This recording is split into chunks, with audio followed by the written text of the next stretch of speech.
Hi, I'm Natalie Tchaikovsky. I'm sitting here with Tom Litle, CEO and President of Litle Company. Hi, Tom. Hi, Natalie. Can you give us a little insight into what Litle Company does and maybe what your life cycle approach is to payments? Sure. Litle Company is a payment management company selling exclusively to non-face-to-face merchants, which include internet retailers, multi-channel merchants, traditional catalogers, direct response merchants as well. We focus exclusively on that merchant category, and we believe and work with our merchants to try and help them understand how to bring payments into their life cycle approach of managing their relationship with their customer. What we mean when we say life cycle approach is we believe that every time a consumer offers a method of payment to a merchant, that they're entering into a dialogue with that merchant, and that dialogue is part of and needs to be considered as part of a longer conversation with the merchant. So why do you think this approach is so important to retailers online? I think it has to do with how merchants build and manage their relationship with customers today as opposed to years past. Consumers are less likely to stay with a merchant unless they're involved somehow in the brand. Consumers expect to be drawn in and develop a relationship with the merchants that they're buying from.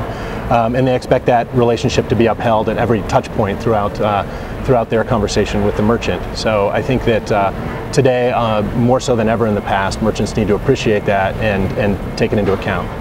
So what do you think the implications are for retailers? Well, I think it changes the way retailers look at picking vendors. Many retailers outsource call center services or customer services, fulfillment services, and payment processing services. And when you're picking somebody to outsource a core part of your business to, you really need to consider how that person is going to affect your conversation with your customers.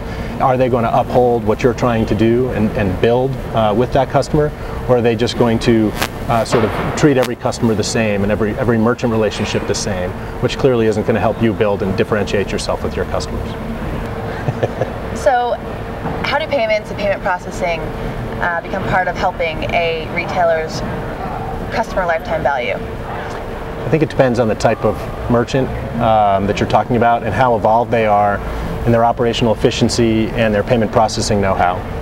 You really need to look at a payment processing partner or payment management partner as a consultative partner to help bring what they see as best practices from the other merchants that they have relationships with to the table to try and help you learn from your peers in the market and to call attention to areas where you may be able to be more efficient or where you may be missing opportunities to develop a stronger relationship with your customers. Okay. So what does this look like in terms of actual payment processing?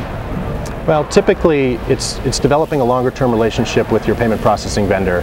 So when we develop a relationship with a merchant, what we will do is tend to want to establish a baseline. We'll look for what I'll say the obvious inefficiencies that might be there, like a gateway that's no longer necessary, it was important to the merchant when they were smaller, but now that they've grown, no longer makes sense for their business. Or perhaps the way that they're connecting to their processor and having a lot of merchants still have lease lines and really can do what they need to do over the internet, which can save them a couple $1,000s sometimes per month depending on how they set it up.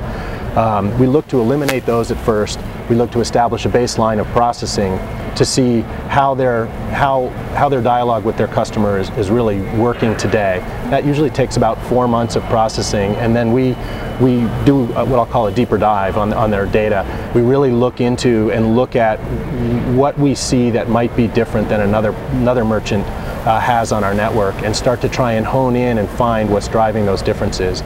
Good examples might be where a merchant starts to launch a new channel or a new website, a new brand if they're in direct response marketing, being able to segment those transactions out and really analyze those transactions differently to see what are authorization rates or decline rates, recycle rates, chargeback rates, return rates, and really see what all those are, and then helping the merchants being able to tie that back to the media spend so that they can make better informed decisions as to how to spend their marketing dollars and understand more how those dollars are developing into productive customer relationships. Great. So would you also say that this is helping streamline a number of different operations? It does. It really depends on the processor. and the processing infrastructure that the merchant has in place today. Some very large merchants have very sophisticated infrastructures, and they want us to feed more data into their system. And others really want to do more on our platform. As essentially an ASP, you can do an awful lot on our platform, but if you're a very large merchant that have invested an awful lot of money over the years in your own infrastructure, you might want us to just feed that information into your own analytics engine, and then you can do that there. Okay. Well, ultimately, online retailers are going to want to grow revenue. Right. So how do you foresee, with your services and your company, how you can help grow revenue?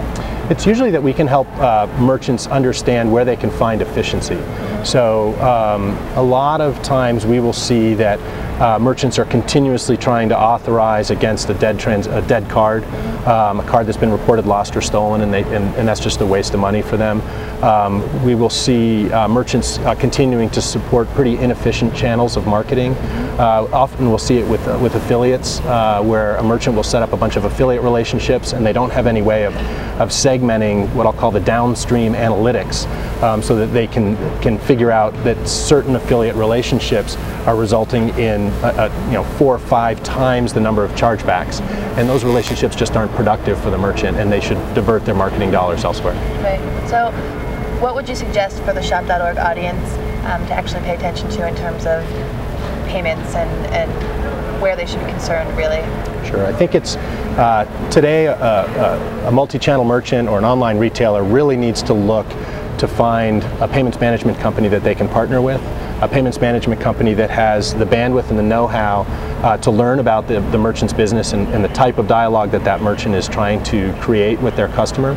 Often by default, a merchant will go with the largest or the newest vendor in any segment, and in payment processing that can be a pretty tough mistake. It takes a long time to build the infrastructure so that you can get the data that can really inform your business as a merchant. And so the newest processor often is just reselling an old infrastructure and putting service in front of that, so they really don't have access to the data. And an older processor that might be the biggest just doesn't have the expertise anymore. They don't have the focus on the market that you as a merchant are really in, and as a result they just can't bring the level of consulting or value that another processor could. So Tom, what would you suggest retailers should be looking at in terms of payment processing types and where they should be concerned, actually? I think given today and the value of data and the availability of data from processors, retailers today should really be looking for a partner that understands their business and has access to data that can inform their marketing decisions and their dialogue with their customers. So often the default will be to go with the newest or the largest. Those both can be dangerous decisions.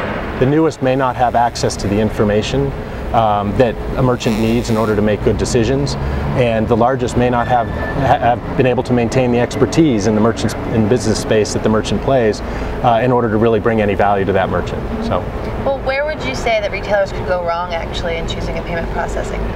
Well, we have an expression that we use at Litle Co. That the most expensive thing is doing the wrong thing really well, and we really believe that. And I think that